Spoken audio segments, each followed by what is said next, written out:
सबको इस्तीफा दे देना चाहिए, क्योंकि देश के अंदर हालात ये बन चुके हैं कि जहां भाजपा के नेता जाएं लोगों ने वोट चोर कहते हैं। जिन्हें वोट चोरी करके लगता भी ठीक किया वो बेशरम है। जहर की घोट मोदी जी आप नहीं पी रहे, जहर की घोट इस देश के लोग पी रहे हैं कि भाइयों बहनों मेरी रगों में खून नहीं गर्म सिंदूर दौड़ रहा है। तो गर्मी हल्की सी कम की हुई आपका तो सिंदूर ही ठंडा हो गया, सिंदूर ठंडा नहीं हो सकता। तो जिसके अंदर भी गैरत है सभी भारतीय जनता पार्टी से इस्तीफा दें जो इस देश के संविधान से प्यार करते हैं।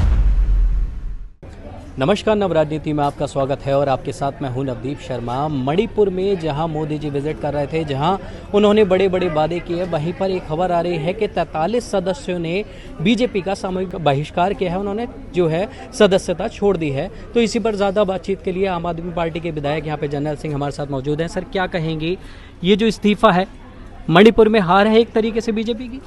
देखिए, बात तो बड़ी है कि जिस पार्टी की केंद्र में सरकार हो, जो पार्टी दूसरे पार्टी के विधायकों को तोड़ तोड़ कर, डरा कर, धमका कर, ईडी सीबीआई भेजकर भाजपा में शामिल करा लेती हो, उस पार्टी के 40 से ज़्यादा विधायक एक साथ अगर इस्तीफा दे दें तो बड़ी बात है। और मुझे लगता है भाजपा के पापों का घड़ा अब भर चुका है और जहाँ जहाँ मोदी जी जाएं वहाँ सभी भारतीय जनता पार्टी के जो विधायक सांसद हैं सबको इस्तीफा दे देना चाहिए, क्योंकि देश के अंदर हालात ये बन चुके हैं कि जहाँ भाजपा के नेता जाएं लोगों ने वोट चोर कहते हैं। तो जो तो अच्छे लोग हैं उन्हें तो शर्म आती है, जिन्हें वोट चोरी करके लगता भी ठीक किया वो बेशरम है। तो ये सिलसिला तो भी चलने वाला है, ये सिलसिला तो भी बढ़ने वाला है। और मुझे लगता है भारतीय जनता पार्टी की तीसरी बारी केंद्र में सरकार बनी है, पर देश के हालात क्या हैं वो सभी देशवासियों के सामने जग जाहिर है। कुछ देर पहले मोदी जी ने यह भी बोला जी मैं तो शिव भक्त हूँ, मैं तो जहर का घूंट पी लेता हूँ। तो पहले तो ये वाला जहर का घूंट इस तरीके के पीने की आदत डालिए। और जहर के घूंट मोदी जी आप नहीं पी रहे, जहर के घूंट इस देश के लोग पी रहे हैं जो 100 रुपये लीटर पेट्रोल डलवाते हैं, जिन्होंने आपकी बात पे वादा किया था कि पेट्रोल कर दूंगा सस्ता, डीजल कर दूंगा सस्ता, महंगाई कम कर दूंगा, है ना, बेरोजगारी खत्म कर दूंगा, किसानों की आय डबल कर दूंगा। तो इतना लंबा समय आपका शासन रहने के बाद भी और ज़्यादा दुर्गति हुई है, तो जहर का घूंट तो वो पी रहे हैं। और अब जो आपने संविधान की बिल्कुल ही संविधान को उधेड़ना शुरू कर दिया है, वोट की चोरी शुरू कर दी है, तो उससे लेकर तो देशवासी के आपकी पार्टी के लोग भी परेशान हैं, उनसे जवाब देते नहीं बन रहा। तो जिसके अंदर भी गैरत है सभी भारतीय जनता पार्टी से इस्तीफा दें जो इस देश के संविधान से प्यार करते हैं। उसके बाद में सर ऐसे भी डिसीजन आते हैं जिसमें आप मैच करवाते हैं, जैसे पूरा देश कहीं ना कहीं भड़का हुआ है और आपकी पार्टी ने उसको खासकर उसका विरोध किया है। देखिए, विनाश काले विपरीत बुद्धि, ये बहुत पुरानी कहावत है।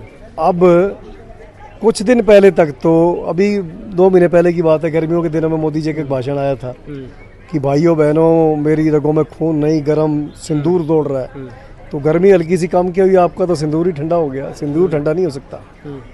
आज जिस बेशर्मी से भारत पाकिस्तान का मैच कराया जा रहा है, इससे ज़्यादा शर्मनाक बात नहीं हो सकती।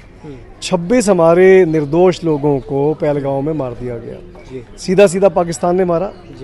उसके बाद आपने ऑपरेशन सिंदूर भी किया, सीधा सीधा पाकिस्तान से आमने सामने की लड़ाई हुई। वो अमेरिका के एक ट्वीट के बाद आप सीज फायर कर देते हैं, लोगों को बड़ी हैरानी होती है। तो लोग मोटे तौर पर ये देख रहे हैं कि मोदी जी सिर्फ बड़े बड़े भाषण दे सकते हैं, जब किसी कार्रवाई की और रिजल्ट की बात आती है तो वहाँ पर नीलबटा सन्नाटा हो जाता है। इस चीज़ को लेकर लोग परेशान हैं। हम उन 26 परिवारों के साथ खड़े हैं और सिर्फ हम ही नहीं, दबी जबान में भारतीय जनता पार्टी वाले भी कह रहे हैं कि ये गलत हो रहा है, ये नहीं होना चाहिए था। जब आप एक फिल्म बैन कर सकते हैं तो मैच क्यों नहीं बैन हो सकता? और आईसीसी इंटरनेशनल क्रिकेट काउंसिल के तो अध्यक्ष भी आपकी पार्टी के जो गृह मंत्री हैं उनके बेटे को ही आपने बना रखा है। तो ये तो चुटकी बजाने जितना आसान काम था, पर आप जाने किस मजबूरी में, या तो जो हजारों करोड़ का इसमें सट्टा होता है उनके आगे झुके हुए हैं, और फिर ये निहायती बेशर्मी है कि आप इस मैच को कैंसिल नहीं करा पाए। बहुत अच्छा आपके पास मौका भी था, आपने मौका गंवा दिया और देशवासी बहुत ज़्यादा रोष में है, बहुत ज़्यादा गुस्से में इस चीज़ को लेकर। सर, लेकिन एक ये बड़ी बात आती है क्योंकि मणिपुर को आप कहते हैं कि बहुत दिनों से नकार रखा था और उसके बाद आपका दौरा होता है और तुरंत ये खबर भी आती है कि 43 सदस्य आपका इस्तीफा दे देते हैं। तो कहाँ खामियां रह रही हैं, क्योंकि जो दिखाया जा रहा है वो तो कुछ और है। ये मणिपुर की हकीकत है। मणिपुर जल रहा था पिछले इतने समय से और प्रधानमंत्री जी के पास समय नहीं था प्रधानमंत्री जी पूरी दुनिया घूम रहे थे, पर अपना घर जो जल रहा है उसे देखने की फुर्सत नहीं थी। तो जो आपकी पार्टी के लोग हैं, जो आपके प्रतिनिधि हैं, आप सोचिए उन पर क्या बीतरी होगी। वो तो इस दिन का इंतजार कर रहे होंगे कि प्रधानमंत्री जी आए, यहाँ की हकीकत देखें और हम फिर बताएं कि आप कुछ देर नहीं झेल पाए और हम इतने महीनों से कैसे झेल रहे थे। और यही हालात कहीं ना कहीं देश में भारतीय जनता पार्टी के बहुत सारे नेता इस हालात को फेस कर रहे हैं। जब वो बाहर निकलते हैं तो वो लोग उन्हें वोट चोर कह के बुलाते हैं। संविधान की ऐसी तैसी करने की जो साजिश भाजपा कर रही है ना, लोग उसे माफ नहीं करेंगे। टेम्परेरी ठीक है, आपने चला लिया, 10-11 साल सरकार आपने चला ली, तीसरी बार ये आपकी सरकार बन गई, पर लॉन्ग रन में आपने जो इस देश का नुकसान किया है उसे देश कभी भूलेगा नहीं। तो ये थे हमारे साथ में आम आदमी पार्टी के विधायक जर्नैल सिंह, जिनका साफ तौर पर कहना है कि जो बीजेपी के लोगों ने अभी जो सत्ता से अपना मुंह मोड़ा है, बीजेपी से अपना मुंह मोड़ा है, ये और कुछ नहीं बल्कि बीजेपी को आईना दिखाया गया है कि ये जो चीज़ें हैं आपने तो अब देखी हैं, हम इसे बहुत टाइम से झेल रहे थे और इसी का ये जो है वजह है। आपकी क्या है इस पर हम कमेंट कर जरूर बताएं। नवराजनीति के लिए नवदीप शर्मा की रिपोर्ट, दिल्ली।